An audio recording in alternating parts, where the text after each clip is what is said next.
in the heart of a vast, sun-drenched jungle, lived a clever jackal named Kale. Kale wasn't the biggest or the strongest, but his mind was as sharp as a thorn, and he was a master of observation.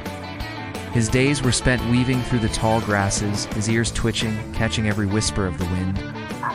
One day, a new presence arrived in the jungle, a magnificent lion with a mane like a golden crown and a roar that shook the very leaves on the trees, declared himself the new king.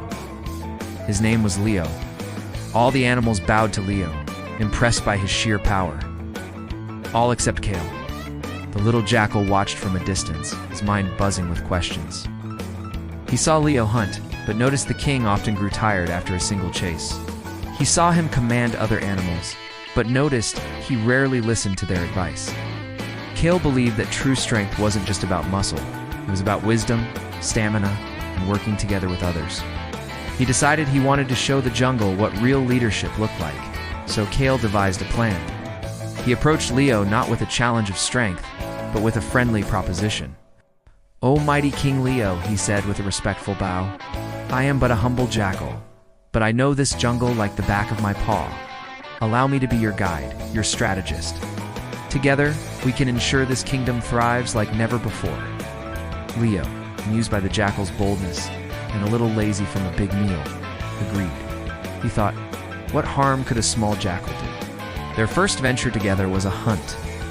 A large, swift deer was grazing in a clearing. Leo prepared to charge head-on, his usual strategy, but Kale stopped him. "Wait, great king," he whispered. "The wind is carrying our scent directly to him. Let's use the terrain." Kale guided Leo on a long, winding path through the dense undergrowth, approaching the deer from downwind. It was a longer route, requiring patience, but when Leo finally pounced, the deer was caught completely by surprise. The hunt was successful, and Leo felt a flicker of respect for the jackal's cunning. Next, a severe drought hit the jungle. The main water hole began to dry up, and the animals grew worried, bickering over the last few drops. Leo's solution was simple. He would stand guard and claim the water for himself first, as was his right as king. Kale had a different idea. He had spent years exploring, and he remembered a hidden spring deep within a rocky canyon, a place few animals knew. He told Leo, "A true king provides for his subjects in times of need. Let us lead them to a new source of life, not hoard the old one." Leo was hesitant. The journey was long, and the canyon was unfamiliar territory. But seeing the desperation in the eyes of the other animals, and remembering the successful hunt, he agreed to trust Kale. The little jackal led the entire jungle community on a great trek. They followed him through winding paths and over rocky ledges. Finally, they arrived at the hidden spring, where cool, clean water bubbled up from the earth. A great cheer arose from the animals. They looked at Leo with gratitude, but they also looked at Kale with a newfound admiration. From that day on, things changed. Leo was still the king, a symbol of power and courage. But Kale became his most trusted advisor, the brains behind the throne. Leo learned that true leadership wasn't about roaring the loudest or being the strongest. It was about listening, being wise, and caring for everyone.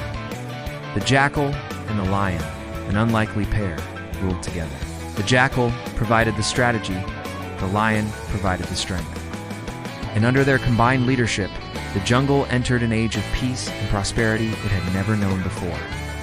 Their story became a legend, a reminder that wisdom and strength are most powerful when they work hand in hand. Thanks for watching. If you enjoyed this story, don't forget to hit that like button and subscribe for more tales from the wild. See you next time.